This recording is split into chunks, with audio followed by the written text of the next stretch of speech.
we used to treat people who were autistic. We used to treat people who are ADHDers. We do not need to treat people because of neurodivergent types of brain. We do not need to go, oh, wow, okay, you are neurodivergent, therefore we must treat you, okay? We have an opportunity to walk away from that.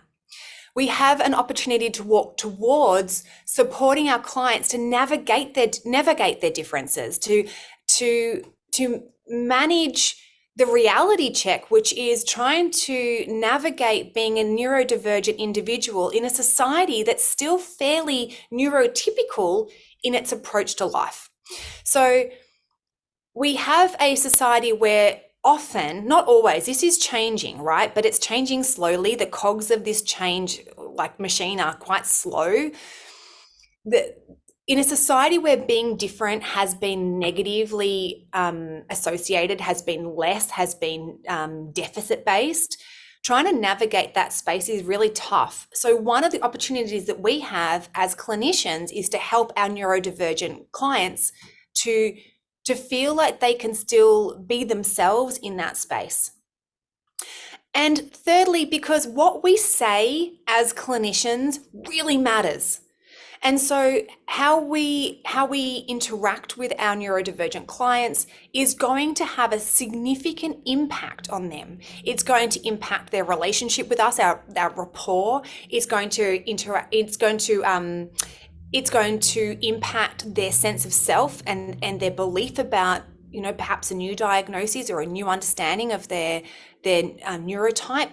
And so we have to know as clinicians how we speak, how we the language that we use in reports or whatever it might be is going to have a massive impact and either support or hinder our clients. Pretty big whys, I reckon, in my humble opinion. Okie dokie, let's start with some language. Okay, this is one of those fun things that people often get a bit tripped up on. So let's talk about language for a bit. Now, if you're practicing this and you stuff it up, don't worry, just have a practice it again and try and get it right, okay? Because it's some of those things that I think practice does make progress. So neurotypical or a neuromajority are sort of the majority of brain types that we see in our community. So we used to consider this back in the old days as like a normal brain type, if you will. I think that we've really well and truly squished the fact that there's no normal, but neurotypical or neuromajority, you might hear those terminologies being used. A neurominority is a smaller group of, or a smaller subtype of neurotype. So this could include autistic people or ADHDers. It could include those who might have dyslexia. So it's a minority group. Neurodiversity is a generic term of the whole population. In a society in general, we have neurodiversity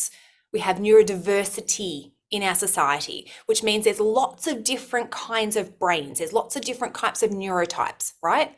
So you can't be an individual and say that person is a neurodiverse person. That person is a neurodivergent person. So one person, a singular person, is neurodivergent. So neurodiverse, community, society, lots of different people, lots of different brain types. Individual, neurodivergent. And you can be multiply neurodivergent, which means you might be an ADHDer, which means you might have a presentation that people would consider autistic and ADHD at the same time, right? So you can be multiply neurodivergent as well. Oh, it does trip people up, some of this language stuff. So please just practice. I don't think there's anyone out there who'd go, oh, I can't believe you didn't get it right if you're trying to correct yourself. So just keep practicing the language. So this is an image I quite like because I'm a visual person, and to me I went, oh yeah, okay, that makes sense as soon as I saw it. So what it does is it gives you some really good images here. You can see that in the neurodiverse group, you've got all the different kind of colored brains. Then you've got the 4 ADHDs in the middle as well. That is not a neurodiverse group because the group have all got the same neurotype. Yeah, so it's just a nice little image that I think can be handy. Thanks to Glenn. All right.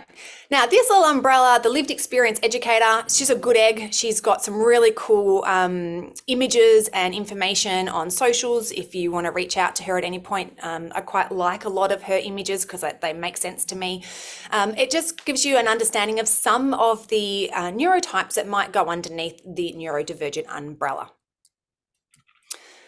You will notice in this that some of the presentations that are here, some of the neurotypes that are here have not got the word disorder after them for a really good reason. And we're going to come back to that a bit later as well. So you might see things like ADHD, but then sensory processing doesn't have sensory processing disorder. So there's some things like that you might start to notice when you're investigating this space more as a clinician. Okay, so let's talk about some of the language. One of the things we've got to really move away from is in that medical model, we're talking about things like deficits, impairments, comorbidity. I mean, the word comorbid for me is like, bleh, I don't have a really visceral reaction to that word. I really don't like it. So have a look at the generally preferred and have a look at the generally not preferred. Now, this is not absolute. This is a rule of thumb kind of list. And it's a good way that if you're not sure, edge on the dark purple, because it's more than often than not, you're going to find that people are more comfortable with the dark purple than the pale purple, pale pink, mauve. I don't know what color we're calling that today. All right. So things like, we used to skirt around the word autistic. We used to almost use any other language but autistic. We used to say, oh, they're a little bit on the spectrum or they're a bit Aspie. We used to almost say anything but the word autistic. And I think that it's something really powerful about going, well, there's no shame in it. So why are we just not using the language? So this is one of those things that I think when you hear our community speak about what it is they prefer, we've really got to roll with that. I think at the end of the day, though, you have to check in with the person that you're supporting, right? If your client themselves says, I prefer to be using the language of ASD, that's their personal preference. That's okay. We've got to go with what people feel most comfortable with. But if you're using the language in the context of things like reports, I would be using words like features of, co-occurring, challenges, needs supports, neurotype, as opposed to impairments, comorbid, etc.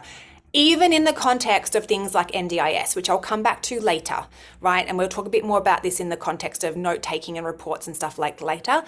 But you can get your message across very effectively, still being neuroaffirming.